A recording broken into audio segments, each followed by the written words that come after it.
a passionate instigator and dynamic problem solver. Dr. Kevin Ross Emery, the host of the Dr. Kevin Radio Show, will be taking you outside the box, behind the curtain, and identifying the load of BS we are fed every day.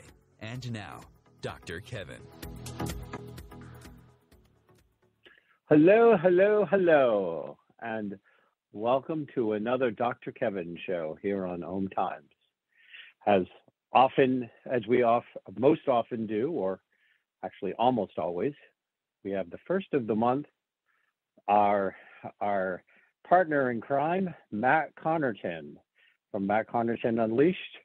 You can find Matt 4 to 6 Monday through Friday at WMNH 95.7, or you can go to mattconarton.com and listen to a show and call in and be one of his stooges or wonderfully colorful cast of characters as he explores the politics of the world. So without further ado, also we are a live call-in show, so feel free to call in at 202-570-7057. And without further ado, Matthew, what have been the hot topics on your unleashed view of the world? Well, not to correct you, Dr. Kevin, but it's actually 95.3 in Manchester. But I think there is a station at 95.7, but who wants to listen to that? Well, they put me a few bucks if I put the wrong one in, so that they think well, radio, say? 20 bucks is 20 bucks. Radio is very cutthroat. And that's just how it is. But you can always go to I should mention my website, mattconarton.com, which has had a bit of a facelift, a bit of an overhaul, a reformatting, if you will. And it's looking pretty sexy, and all the information is there. So if you go to mattconarton.com, you can listen to my show right from there. But, because we have obviously listeners, not just locally here in Manchester, but all over the place, even other continents. It's pretty remarkable. God bless the internet. But, one of the things we've been doing lately on my show, Dr. Kevin, is a lot more music. My show has always been a mix of not just politics, but other things as well. There's music and comedy. And on Fridays, our friend Eric Pilcher does a classic film review for us every Friday, which is a very popular segment. And during the new year for 2023, one of the things that we decided we wanted to do was get more music onto the show. So now in a typical week, we'll have 2 or 3 musical guests come in throughout the week. Today, I was alone in the studio. It was just me and the callers and so forth. But tomorrow afternoon, we have a band coming in called Crooked Cash. The whole band can't make it, so they're not going to perform live, but they're going to come in for an interview, and we'll play some of their music. And what I have found is, as much as I love politics, and I do, and I love talking about politics. I'm a political junkie. But I've also always loved interviewing musicians, and I have found that I think the listeners seem to like it, so it's good for the show. But selfishly, it's also good for me. There's something rejuvenating about it, and I think it's good for my mental health. Politics is still the core of my show.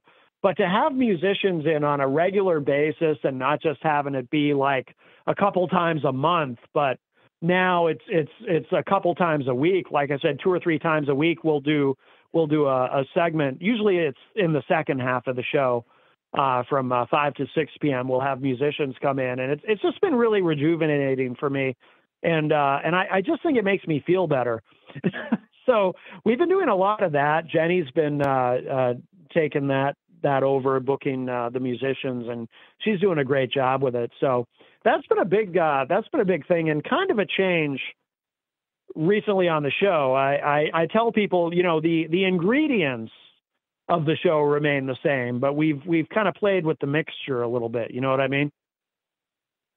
Yeah, and I think it is very important that it is something that you can change that. I mean, yeah, there are days where crap comes out, new crap comes out, but a lot of times it ends up, there's always some just rechewing the old crap that just is really so hard to swallow. You got to chew it 10 or 12 times. And, after a while, if you don't break it up with something, I think it's really easy for it to actually contribute to depression. I think if you don't take I think if you don't take a break from everything that's going on in the world and do something that just really feeds your soul, that you end up depleted. And then it's so easy to fall into depression if you're feeling depleted. Yeah, I agree. So I think that's wonderful. I'm glad to hear you're doing that. Yeah. I think it's been really good for me. And the response from the listeners is great too. And it's also helpful because I do a show that airs on another station, 100.1 The Planet here in New Hampshire, that I do a show called Local Outbreak that I've actually been doing for 13 years now that focuses specifically on New Hampshire-based music. So what I do is when guests come on to Matt Connarton Unleashed, if they're from New Hampshire, musical guests from New Hampshire, I actually take that interview and I repurpose it.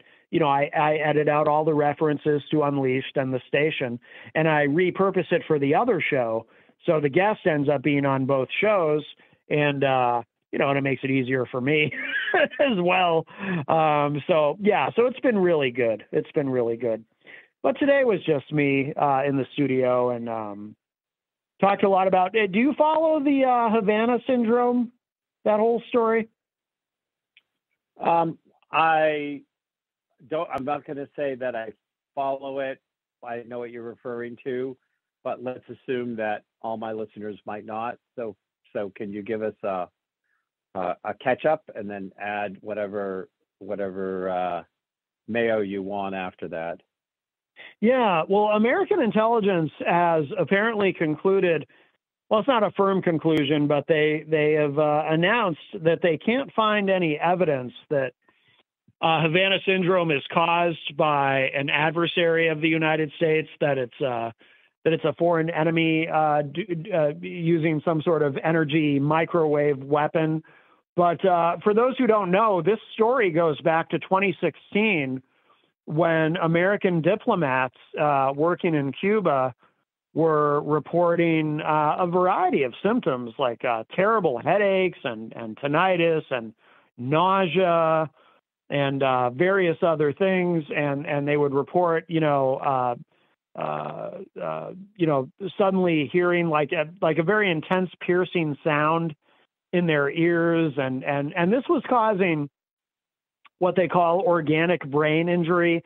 So it's like your brain is harmed not by blunt force trauma, like in wrestling, if you take a steel chair to the head, but not by a concussion, but by something unseen that is causing it, like a sound. And that's why they call it Havana syndrome. That's where it first started to pop up. And then over time, American diplomats working in other parts of the world started reporting something similar. And it's up to more than 1,500 American diplomats in not only in Cuba, but in China and Russia have reported this. And it's very mysterious. It's been investigated by our government. No one can find any evidence that it is a foreign adversary deploying some sort of weapon. And so the best conclusion they can come up with is that it's a coincidence, and these people are suffering from, just some sort of natural illness. Maybe some of them were exposed to some sort of pesticide that had been sprayed, any number of things, but that it's probably not some sort of weapon. But the report that they issued apparently was heavily redacted. Much of it remains classified. And I'm just wondering, and Senator Marco Rubio is wondering this apparently too, as he said in a statement today. I'm wondering, well, if they really can't find that anyone's doing something nefarious, then I understand why there would be no evidence, because if you're actively investigating this weapon and your adversaries know that you're investigating it, well, they can just shut it off, and then you're not going to find any evidence of it. I mean, obviously something mechanical and physical has to be emanating these microwaves that are harmful, but the waves themselves, you can't just find them if they're not currently being used. They're not going to leave any trace. So I'm just wondering why is the report so heavily redacted, and why is much of it classified if they can't find anything that that someone is intentionally doing against our diplomats. So I find it hard to believe that this is all a coincidence, that these 1,500 people, they all just happen to be experiencing their own naturally occurring illnesses when these stories are all so similar, and no one had seen anything quite like this prior to 2016. So I've been fascinated by this whole Havana syndrome thing. And my theory is I think someone is deploying something against us that we just can't see. But yeah, so that was the big topic of discussion in the second half of my show today. Yeah, I mean, 1,500 is a little large for a coincidence. And yeah, everybody that's coming down to it is involved with an adversarial, so to speak, and that we are in countries that we are in adversarial relations with. Yeah. I mean, that's the ones I heard you mention: China, Russia, Cuba. Who else? Was that the three big ones? Yeah, that was the big three. There was one theory. So apparently in Havana at the American embassy where this was first being reported, the Cuban government had sprayed pesticides for to ward off the Zika virus that at that time was a problem. So there was some speculation that maybe people had inhaled that pesticide, and that's what was making them sick. But in order for that to be the case, that would have to mean that in other parts of the world, people were also inhaling something that was making them sick. So I would buy that explanation more if this were isolated to Havana, but it's not. So, but the one thing that strikes me is, if you're going to induce some kind of poison, it may not kill, because they're not actually killing people, but it's giving them organic malfunctions. mm-hmm. That, first of all, the very first thing I thought of was, these are all countries that do not have the same kind of like an EPA level standards, and they're not known as being badasses against, spraying toxic stuff in the air that is showing problems. They don't have that level. And so the first thing I thought was, though, you can't say Russia and China are a third world country, but they're certainly not a regulated country in the same way we are. Sure. I mean, and so I originally thought something in the air before you even said the whole pesticide thing. I was like, is this something they're spraying that because we have developed an immunity because we've had stuff that we've taken out of the airwaves for 30 or 40 years? And if they are finding stuff and, everything is becoming more virulent, every animal species out there is evolving against the ways in which we try to eliminate them as best they can. from coronavirus to mosquitoes to tsetse flies. And right. so, but if this mysterious case first showed up and somebody went, oh, well, that would be an interesting way to really screw up U.S. diplomacy, they could get whatever Havana was spraying and spray it at times, knowing that there's a life cycle where it gets eliminated out of the air, but it has this kind of an effect because it's like some kind of chemical on steroids. So I don't know. I mean, that's kind of where my brain goes with it, but I don't know if that makes any sense. No, it does. I think that makes sense. Yeah. So I think that it may even have been an experiment in Havana to see if it would work. Like, right. If you have an area where you only have American citizens that are primarily there and you douse it with this, to protect you chemical in the air, where is the, excuse me, where, how can we not know that there wasn't some kind of testing or intentionality? So right.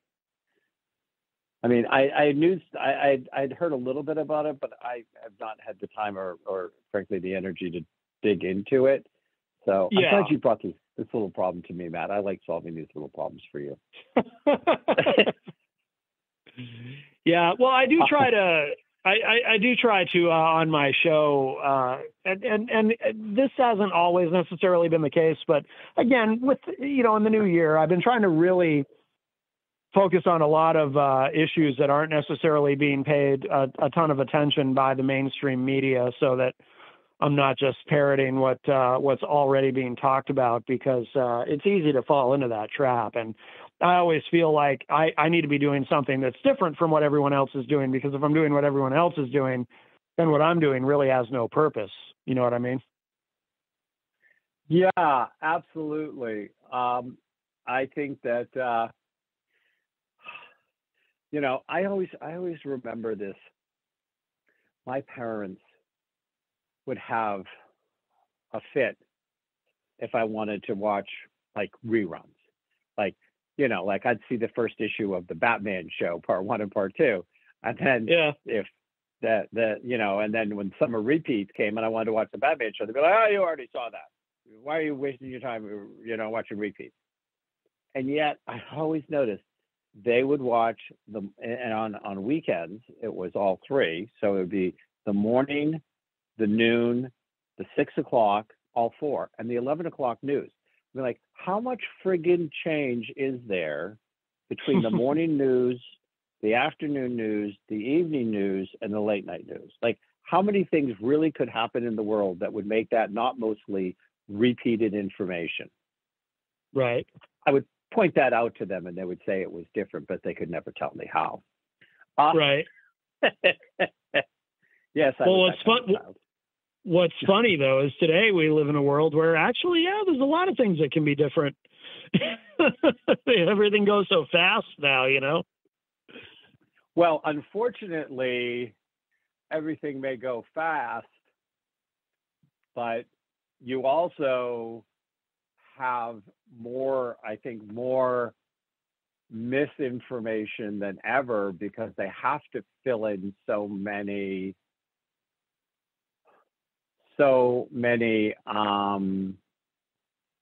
hours, 24-hour news cycles. And so, how much stuff do they grab and don't really get a chance to verify? Or, I mean, let's face it. I mean, news headlines were the original clickbait. Yeah. But yeah, true. So I would love to hear your take on the whole now released text messages from Fox and the testimony from Rupert Murdoch when we get back after this break, because I'm sure you must have a thought or two on that. Oh, we'll yeah. Be right back here at the Dr. Kevin Show. Conscious Media for conscious minds. OMTimes. Have you ever wondered how to change your love paradigm? The secret key is finding a love partnership, not just a regular connection. How do you find these? Through conscious relationships. Ascending Hearts Dating is a dating site for people like you that believes in second chances and a different type of spiritual connection. Try Ascending Hearts for free today at ascendinghearts.com and change your love paradigm. Ascending Hearts, the premier dating community for the spiritually awake. Hello, I'm Sandy Sedgbeer, host of OMTimes magazine's flagship radio show, What is Going On? My passion is sifting through information, research, and innovations from new thought teachers, speakers, and researchers, pushing back the boundaries of what we know about life, energy, metaphysics, and the universe. I love shifting perceptions about who we are, why we're here, and how quickly impossible becomes normal when we open our minds, expand our awareness, and accept that the only limits that exist are those we place upon ourselves. So if you're the kind of forward-thinking, eager investigator of what lies beyond the current reality that most perceive, why not make a date to come play with me in the field of possibilities at 4 p.m. Pacific Time, 7 p.m. Eastern Time every Thursday, and together we can discover what's really going on. You came across someone struggling with hunger. How would you recognize them? Would you notice an 8-year-old girl who's not excited for summer break because she may not be having lunch again until September? Or a war veteran who's having a hard time landing a job and getting back on his feet? I am the 1 in 8 Americans who struggle with hunger. I am hunger in America. Hunger can be hard to recognize. Learn why at IamHungerInAmerica.org. Brought to you by Feeding America and the Ad Council.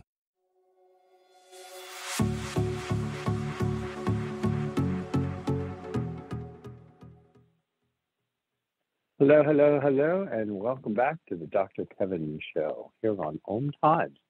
This week, as in all first Thursdays, pretty much, we have Matt Connarton from Matt Connarton Unleashed. You can watch Matt's Drive Time Show at 95.3.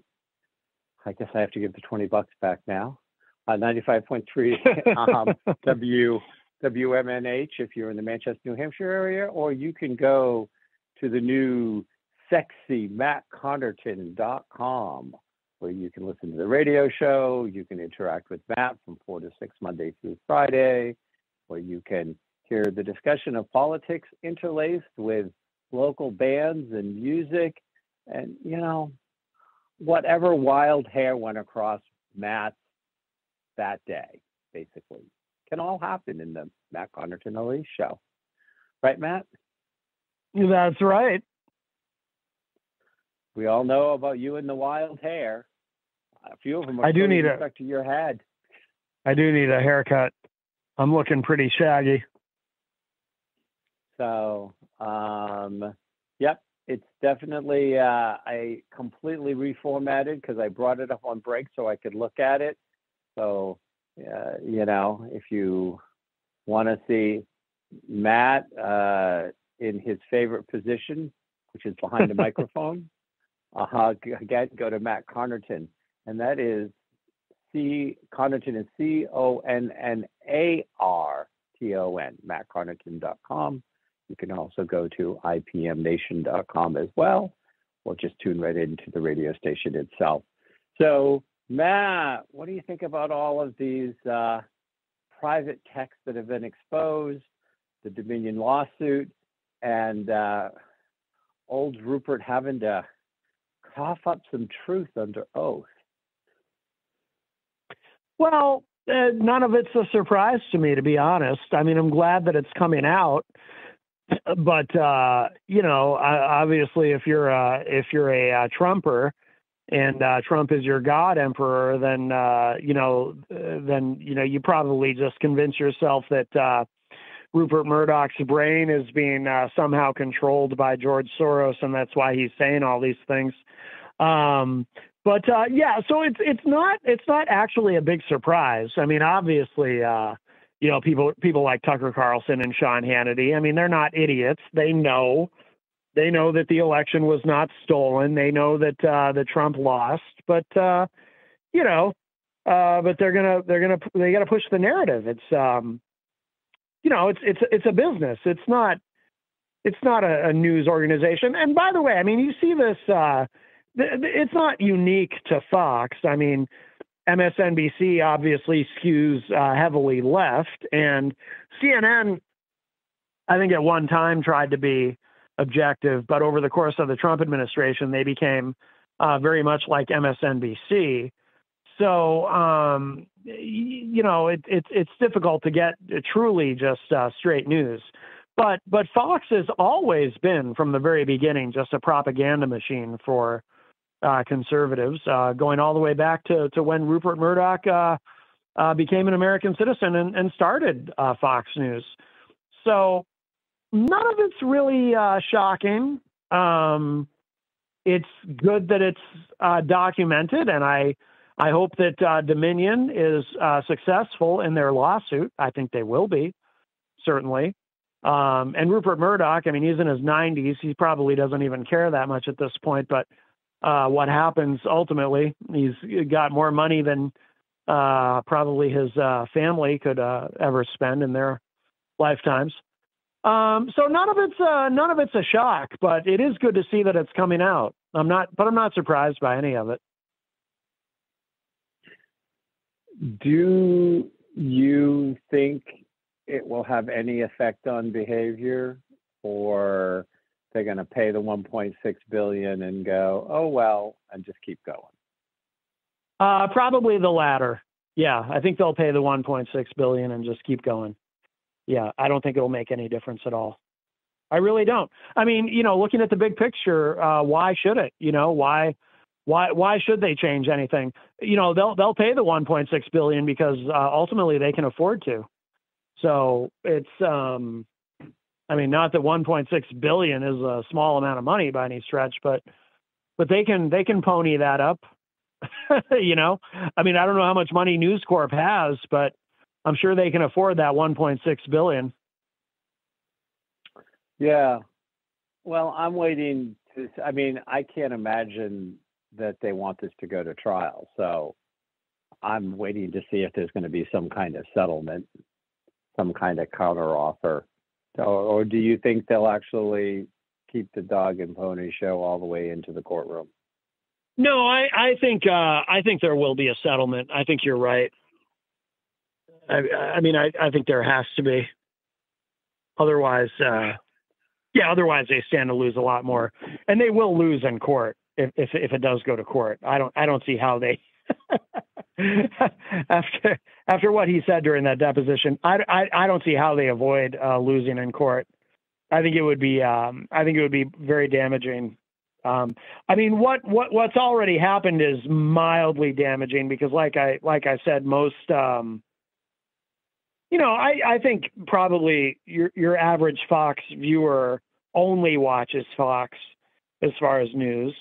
So your average Fox viewer probably doesn't even know about any of this.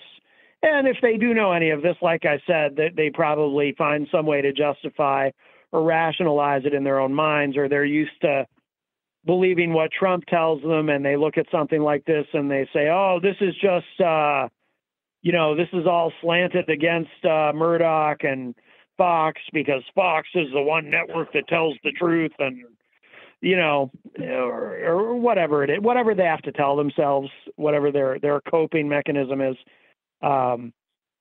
So this is slightly damaging, but if it goes to court, I think they stand to lose a lot more money. I think their best bet is to settle, and I think they will. Yeah. Well, and I can't imagine Newsmax is not having a heyday with this. And I think that,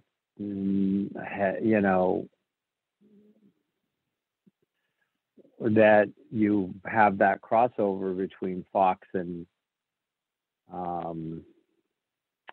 Newsmax's audience. I think there are probably people that bounce between the two at this point. So it will just be interesting to, see. I have this image in my head of these, two MAGA-like rednecks punching it out because it's Fox against Newsmax about who's more really Trump. Well, you know what Tucker really said. And throwing it in each other's faces. For some reason, that brings me great amusement. Don't ask me why. Yeah. Yeah. No, I no need to ask. I get it. I get it. So a recent poll put Trump back over DeSantis. DeSantis was actually polling better for Trump for a short period of time. And now suddenly Trump has taken over DeSantis in the latest, polls done in the illusionary world of MAGA, where all nuts need to apply. But DeSantis is still saying nothing. I mean, anything going on there, you think?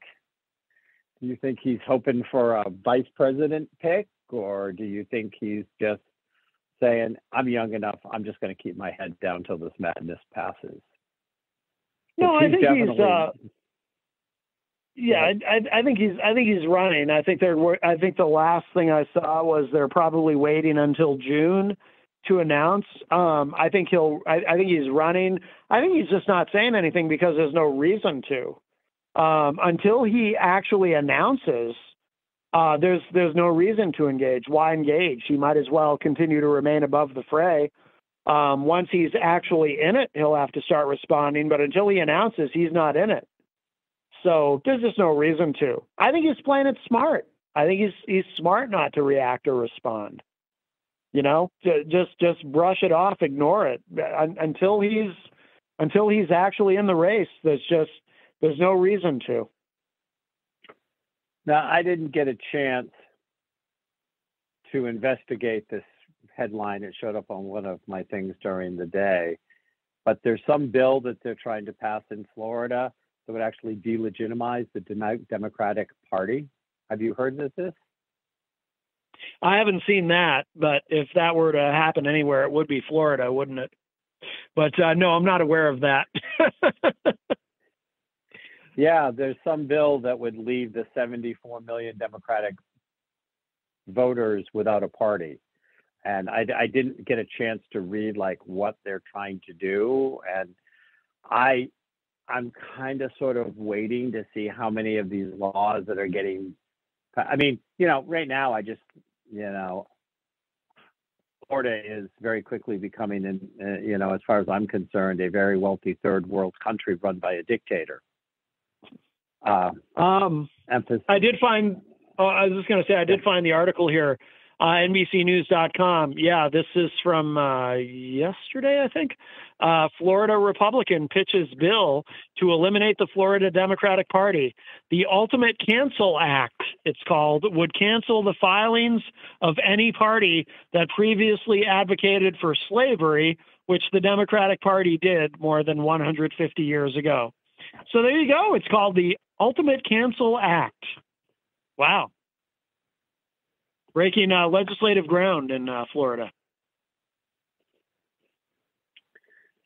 Yeah. Like I said, I mean,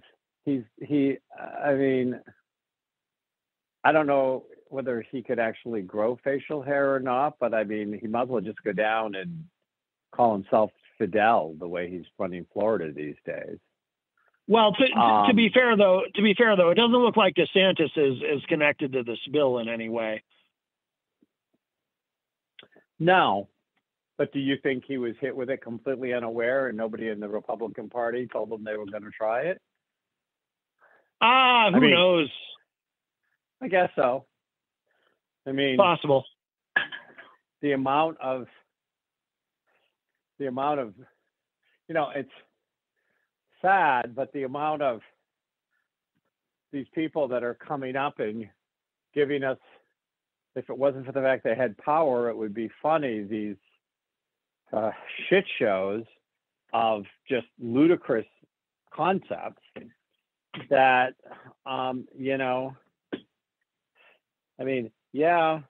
I mean, a few of them are playing and grifting the system, but I really think some of them couldn't pass an IQ test.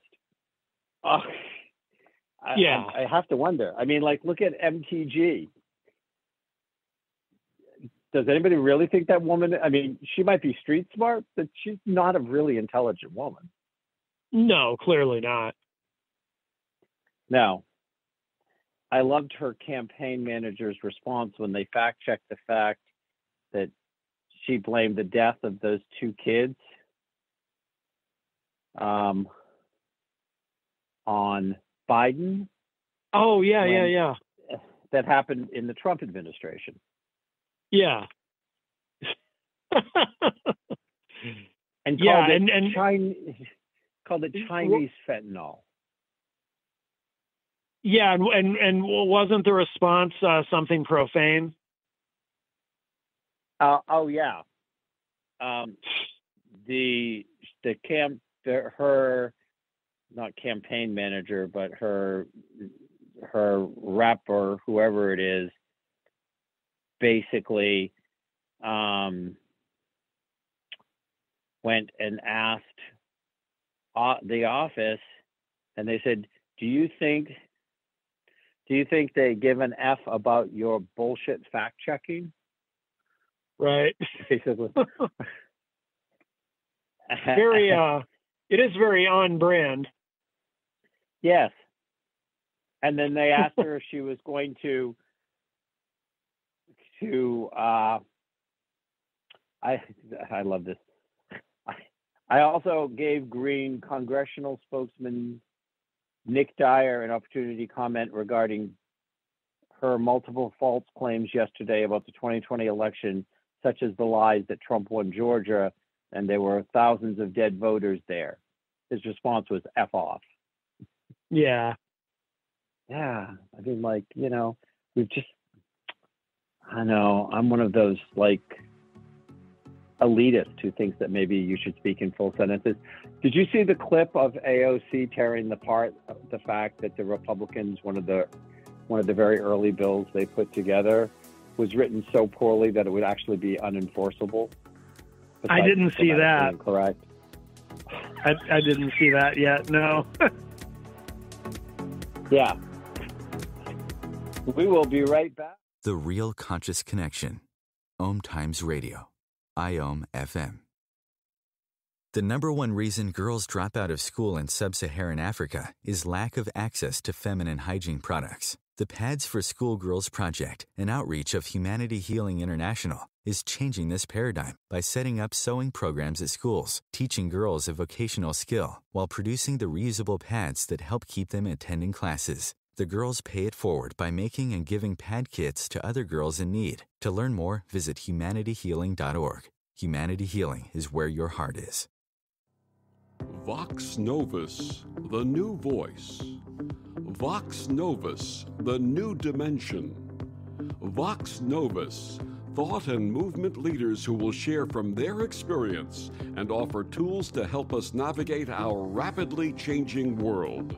My name is Victor Furman. Join me every Thursday at 8 p.m. Eastern on OMTimes Radio for Vox Novus, the new voice. If I could be you. And you could be me for just 1 hour. If you could find a way to get inside each other's mind. Walk a mile in my shoes. Walk a mile in my shoes. Walk a mile in my shoes. We've all felt left out. And for some, that feeling lasts more than a moment. We can change that. Learn how at belongingbeginswithus.org. Brought to you by the Ad Council. Walk a mile in my shoes.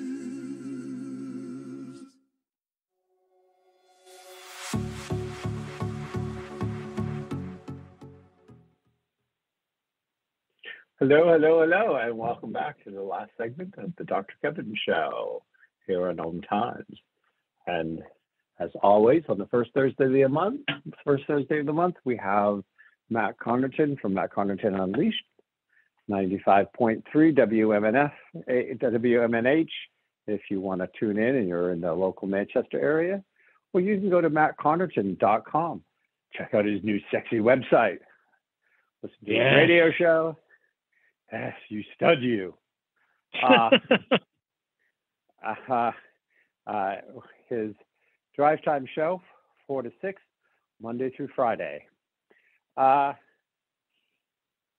So, any ideas or thoughts that they've decided that these individual people can actually sue Trump for January 6th and the damage that was happening, that has gotten a green light? I'm not sure. I have a hard time keeping all the Trump stuff straight. There's so much of it, so I might have missed something. Help me out here. What got the green light exactly? That there's like 3 or 4 different groups. One being a group of like reps and senators. Mm-hmm. One being the Capitol Police family, I think, of the guy who died. There was another group, I don't have the list in front of me, but they were personally suing Trump for inciting violence that led to their lives being at risk or the loss of the life. And Trump was saying, I can't be sued. I was acting in the way of the president, blah, blah, blah. Well, the 3-panel judge court in D.C., which means the only stop now is the Supreme Court, has said, no, you can sue him in a limited way, but you can sue him. And they started accepting, they moved the process forward. So it's going to be able to be, fact found and all of that stuff. So, okay, yeah, I did see this briefly earlier, and I didn't get a chance to really look at it closely. But yeah, NBC News has it. Trump can be sued by police over January 6th. The Justice Department says DOJ attorneys said in a court filing that in the U.S. Circuit Court of Appeals for the District of Columbia that Trump does not have absolute immunity from civil lawsuits filed by police officers and members of Congress.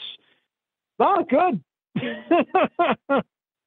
Boy, this guy, I'll tell you what, though, I've said many times, running for president and then winning the presidency is the worst thing that could have ever happened to him. I mean, so much. I mean, he's got so much against him legally. And this is just another thing to add to the pile. It's just incredible. You know, but I have to have a question is because he was already starting to be investigated for stuff before he started running in the state of New York. And of course, the stuff has piled on. But I have to question, if he hadn't been able to grift what's probably billions of dollars for him and his family and grift and get in bribes and, getting by overcharging the Secret Service that all had to stay at his 5-star hotel and all of this crap. I mean, he's built the American people and the government for millions, if not billions of dollars at this point. I would question, would he actually have survived if he didn't win presidency, and would he have been able to stay solvent? I think so. Probably. Before he ran for president, I mean, look, this country generally, historically, does not like to punish rich, powerful, and famous people, with limited exception. Martha Stewart went to Club Fed for a very short period of time, I think, from what I recall. But generally, if you're wealthy and powerful and you're generally well-liked, you get a slap on the wrist for most things. And Trump, before he became a political candidate, was, I think, generally well-liked, I mean, The Apprentice was never as successful a television program as he wanted everyone to think. He talks about it like it was the number one show on network television. It absolutely was not, but it did well enough in the ratings to run for, I don't know, what was it, a decade? But prior to running for president, I mean, I always kind of liked him. I remember watching the Trump roasts on Comedy Central, and hearing him his interviews on Howard Stern, and he seemed like kind of a likable guy. No, I think he would have been fine. I think he would have been able to deal with whatever investigations, whatever civil penalties he'd end up having to pay, whatever. I think he would have been fine. I think running for president is the biggest mistake of his life. And, my theory, I don't think he ever wanted to win. I don't think he ever expected to win. He looked as shocked as anyone on the night of the election. And when he walked out that night to give his speech, his victory speech, he had a look on his face that I'd never seen on his face before or since. He had a look of, oh shit, what have I done? He didn't look happy. He didn't look excited. He looked terrified. And I look back on that and I wonder, did he know how, did he not trust his own impulses? Did he know how self-destructive he would be? How all of the problems that he would create for himself if he were to actually be president? Or maybe not. Maybe not. Maybe it was just more like, oh shit, I told Melania, don't worry, there's no chance I'm going to win, and we'll just go back to our normal lives. And then he wins, and he's worried that he's upset his wife. I mean, that look on his face, it could have meant any number of things. But I know what it was not. It was not a look of, wow, this is great, I'm finally going to be president. It was not that. It's the worst thing that could have happened to him. I think on some level he knew it. And no, I think had he just lost the election like everyone assumed he would, I think he would have just gone back to his life and whatever legal troubles he would deal with, but they'd be much fewer than he's dealing with now. And now he wants to be president again because he thinks that'll give him some protection from some of these legal issues. But I mean, he's got to feel like he's drowning on some level, I don't know. I don't remember what your question was exactly, but I kind of went on a tangent there, but that's okay. Matt Connarton Unleashed is always welcome on the Dr. Kevin Show. Thank you. So,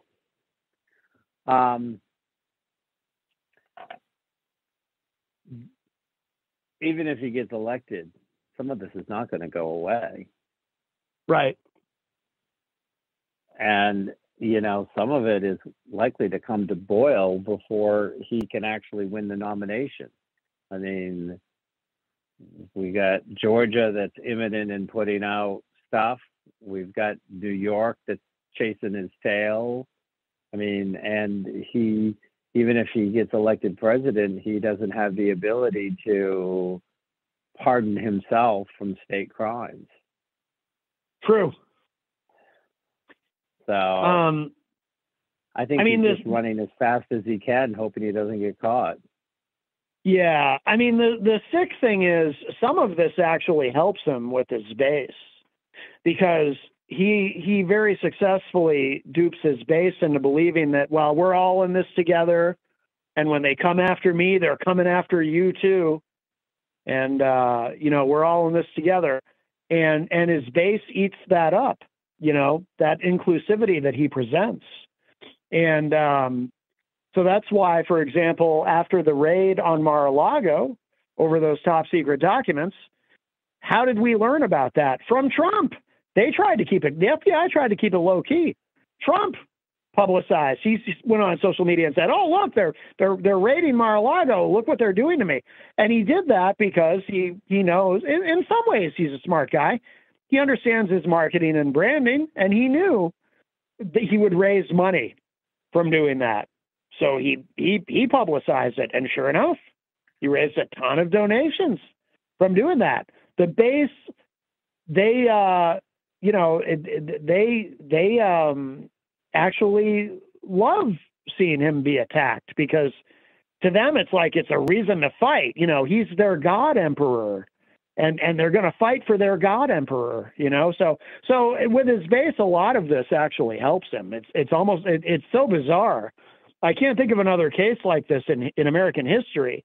But with Trump, the more legal trouble he's in, the better it is for him among that third of the Republican Party that is ride or die for Trump. They love him no matter what. That love is unconditional.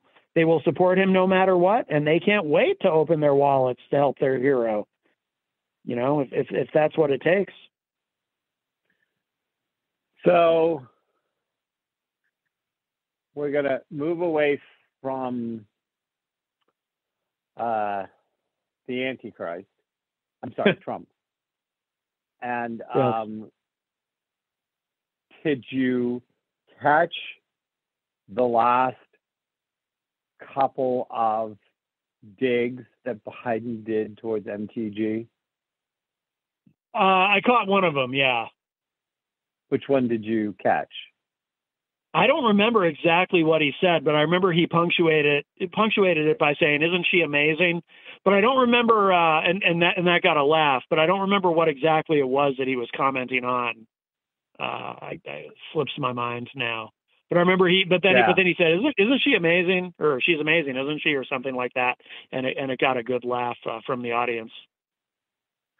Yeah, well, and then in one case he went on to say, like, the more she talks, the more Republicans run towards us. I didn't catch that.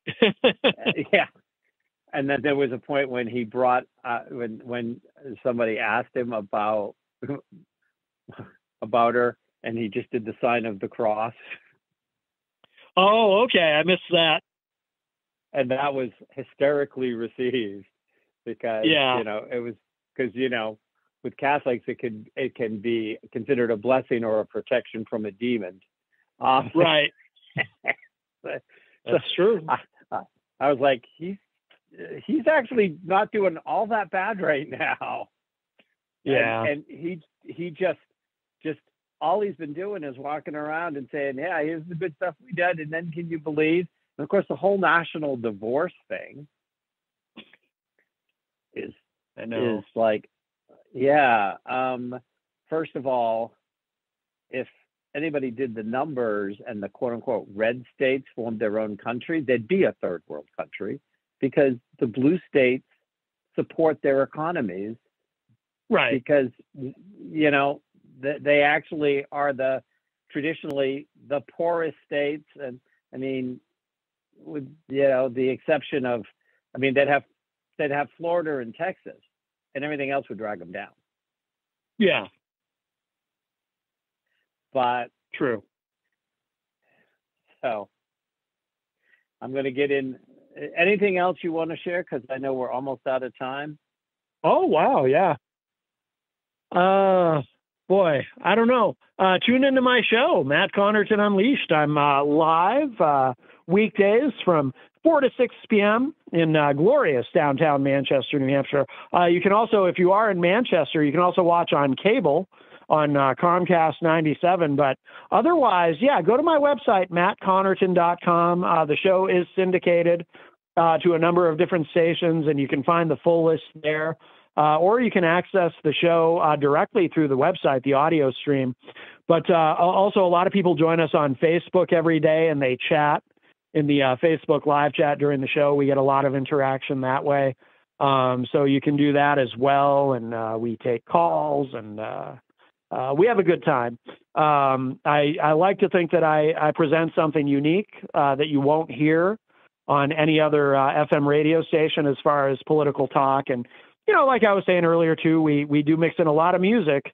And we have a goal actually. And I think these wheels are already well in motion. And the goal is we want to make my show the go-to show for unsigned and independent artists to go and be interviewed and have their music featured. We want to be we want to be the show for that. You know, if you're already famous, you don't need me. And if you're already famous, there's no reason for me to interview you anyway, because if I want to know more about you, I can just go look or listen to somebody else interview you who's already done it. But I'm interested in talking to unsigned and independent artists who have something to say and doing something that I think is interesting and compelling, and getting to know them on their way up. You know, that to me is much more interesting and stimulating. So that's what we're doing. So, and we do accept submissions, of course, if any musicians or anyone actually, or anyone who wants to come on the show, shoot me an email, matt@mattconarton.com, and we will get right back to you. And Jenny's doing a great job with that, with all the bookings. So good things are happening. Well, that's great. Next week, Ginger Hendry, animal communicator, will be the guest here on the Dr. Kevin Show. In a month, we will have Matt back. And as always, we look forward to having you back in a month, Matt. And yes, thank you for bringing the extra spice to the table of the Matt Connarton Unleashed show right here on the Dr. Kevin Show at OMTimes. And on that note, everybody, have a good night. All right. Thanks, everybody.